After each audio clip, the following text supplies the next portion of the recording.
CJP founder Abhijit Dipke చుట్టూ ఇప్పుడు big legal trouble చుట్టుముట్టింది. అభిజిత్ ఫ్యామిలీ ఫైనాన్షియల్ మ్యాటర్స్ పై కేంద్ర ఎన్నికల సంఘంతో పాటు మహారాష్ట్ర ప్రభుత్వానికి కంప్లైంట్ ఇచ్చారు సూరత్ కు చెందిన ఆర్టీఏ యాక్టివిస్ట్ అమిత్ తివారీ. నెలకు జస్ట్ 60,000 జీతం వచ్చే రిటైర్డ్ ఎంప్లాయ్ కొడుకుని అమెరికాలో చదివించేంత ఫండ్స్ ఎలా తెచ్చారని క్వశ్చన్ చేస్తున్నారు తివారీ.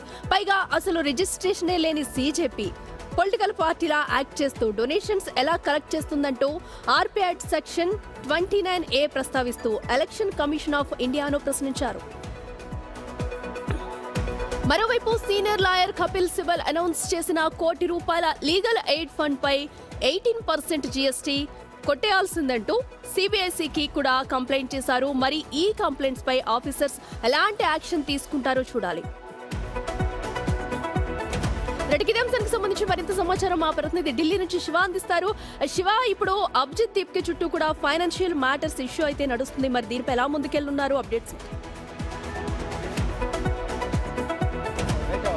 ప్రధానంగా ఇప్పుడు సీజేపీ ఫౌండర్ అభిజిత్ దీప్కే చుట్టూ కూడా లీగల్ ఉచ్ అనేది బిగుస్తోంది. ఇటు ఆర్టీఐ కార్యకర్త సూరత్కు సంబంధించిన అమిత్ తివారీ, ఇటు అభిజిత్ దీప్కేకు సంబంధించిన ఆర్థిక వ్యవహారాలు, కుటుంబానికి సంబంధించి కానీ వారి ఫ్యామిలీకి సంబంధించి మొత్తం అంతా కూడా ఫైనాన్షియల్ వ్యవహారాలకు సంబంధించి వివరణ ఇవ్వాలనేది ప్రధానంగా ఆర్టీఐ కార్యకర్త ఫిర్యాదు చేశారు ఇటు కేంద్ర ఎన్నికల సంఘానికి, మరోవైపు మహారాష్ట్ర ప్రభుత్వానికి.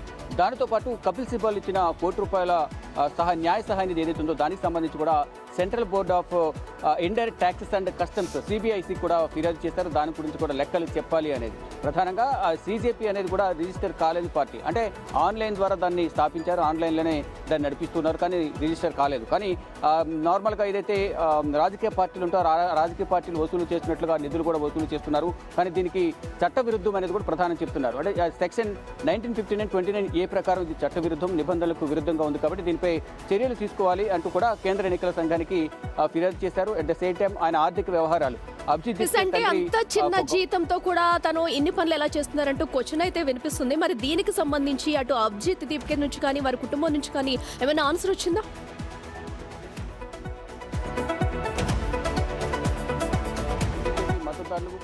స్పోక్స్ పర్సన్స్ నుంచి కూడా ఎవరి నుంచి కూడా ఇప్పటివరకు ప్రతిస్పందన అనేది రాలేదు.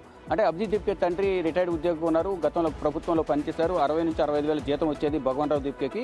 అటువంటి కుమారుడిని అమెరికాలో చదివించడానికి అంత పెద్ద మొత్తం డబ్బులు ఎక్కడి నుంచి వచ్చింది, ఆ ఫండింగ్ ఎక్కడి నుంచి వచ్చింది అనేది కూడా వివరణ ఇవ్వాలి, దాని ఆ విషయాలు తేల్చాలనేది కూడా మహారాష్ట్ర ప్రభుత్వానికి కూడా ఆర్టీఐ కార్యకర్త అమిత్ తివారీ ఫిర్యాదు చేశారు. మరి ప్రభుత్వం కానీ, ఇటు కేంద్ర ఎన్నికల సంఘం కానీ, మరోవైపు ఇటు సిబిఐసి కానీ ఎటువంటి చర్యలు తీసుకుంటారనేది చూడాల్సింది. ఇటు కపిల్ సిబల్ సుప్రీంకోర్టు సీనియర్ న్యాయవాది కపిల్ సిబల్ కూడా వారికి ₹1 విరాళం ఇచ్చారు. అంటే న్యాయ సహాయ నిధి కింద, అంటే లీగల్ ఫైట్ చేసుకోవడానికి వారికి డబ్బులు అవసరం ఉంటాయి కాబట్టి వారికి ₹1 ఇస్తున్నట్లుగా ఆయన ఒక ప్రకటన విడుదల చేశారు. దానికి సంబంధించి జీఎస్టీ అనేది కూడా 18% చెల్లించాల్సి ఉంటుంది. అది చెల్లించారా లేదా, దానికి సంబంధించి డీటెయిల్స్ ఏంటి అనేది కూడా సిబిఐసి అంటే central board of indirect taxes and customs కు ఫిర్యాదు చేశారు. మరి వారు ఏ విధంగా స్పందిస్తారు అంటే మొత్తం కేంద్ర ఎన్నికల సంఘానికి, మహారాష్ట్ర ప్రభుత్వానికి, ఇటు సిబిఐసికి ముగ్గురు కూడా ఫిర్యాదు చేశారు. కాబట్టి ఈ ఆర్టీఐ కార్యకర్త ఫిర్యాదు పైన ఈ ముగ్గురు ఏ విధంగా స్పందిస్తారు అనేది కూడా చూడాల్సి ఉంది. Right Shiva, thank you. ప్రస్తుతం అయితే అభిజిత్ దీప్కే చుట్టూ లీగల్ ఇష్యూస్ అయితే నడుస్తున్నాయి. మరి ఫండ్స్ ఎలా వస్తున్నాయి, లేదంటే 60,000 జీతంతో కొడుకును ఎలా అమెరికాలో చదివిస్తున్నాడు అన్న దానిపై ఇప్పటికే ముగ్గురైతే కంప్లైంట్ చేశారు. దీనిపై ఎలా ముందుకెళ్తున్నారు అనేది